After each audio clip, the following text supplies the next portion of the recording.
یوازې پښتون قام دی چې هره ورځ جنازې پورته کوي. نو په دې چمن کې لس میاشتې کېږي پر لت ناست دی. دا جرنیلاندونه خلک نه دي، د دې څه مه وېرېږئ. مرګ پر خپله نیټه باندې راځي.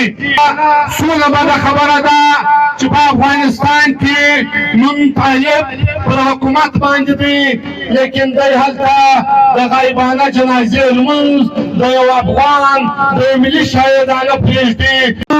په غفلت کې پر پښتون افغان باندې د غلامۍ تېر سوي دي.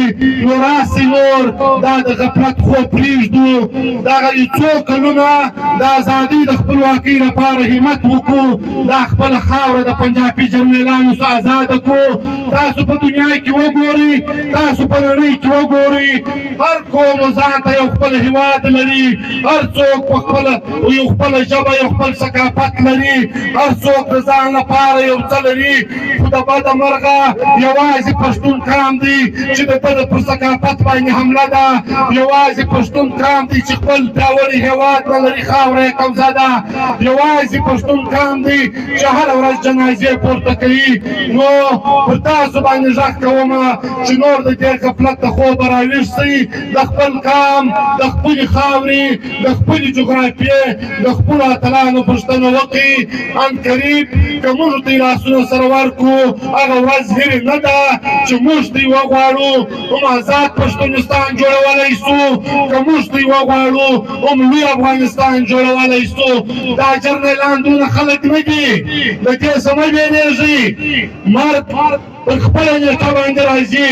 د چا چې نیټه پراسي دلته علما کرام ناست دي. په قرآن مجید کې د دې آیات راغلی دی چې کل نفس ذائقة الموت، چا لره به مرګ، هر چا لره به مرګ په خپله نیټه راځي. نو بیا چې مرګ پر نیټه راځي، بیا موږ ولې د یو جرنل څخه بېرېږو، بیا ولې موږ د یو کرنل څخه بېرېږو. نن تاسو وګورئ په دې چمن کې لس میاشتې کېږي پر لت ناست دی. ستا خبره څوک نه اوري، خو ته غلام یې. که ته آزاد شې، ته د خپلې خاورې مالک شې، ته خپل ورور وپېژنې، ته خپل افغانیت وپېژنې، نو بیا ته په خپل خاوره باندې روزګار هم کولی شې، ژوند هم کولی شې. نن تا خپله خاوره نه ده پېژندلې، نن ته د پنجابي په پښو کې پروت یې، نن ته د شنه بیرغ لاندې ژوند کوې. وغورځوه دا شین بیرغ وغورځوه، دا بیرغ د دې بیرغ لاندې د پښتون افغان سره کومه بې عزتي نه وسوه. ستا کونډه خور یې وژړېدله، ستا سپین سرې مور وژړېدله، ستا ځوان ورور شهید سو، ستا یم شهید سو. دا څوک پاتې نه سو د دې شنه بیرغ لاندې.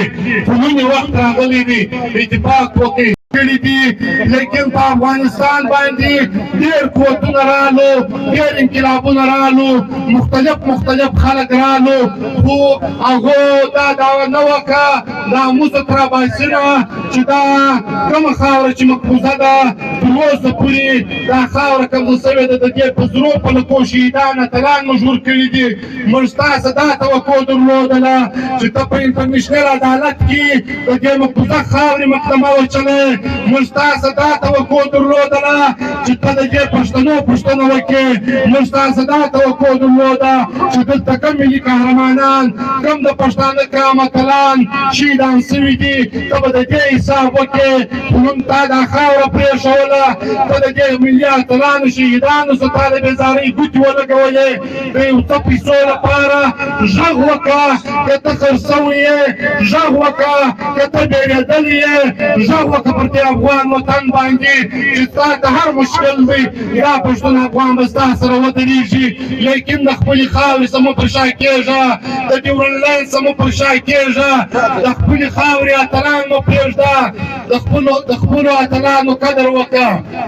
یو ماشوم نه ماف کوي، یو ملا نه ماف کوي، نو دې ټولو موږ خپل دښمن پېژندلی دي. انشاءالله وخت به راځي و دې خلکو ته به شکست ورکوو.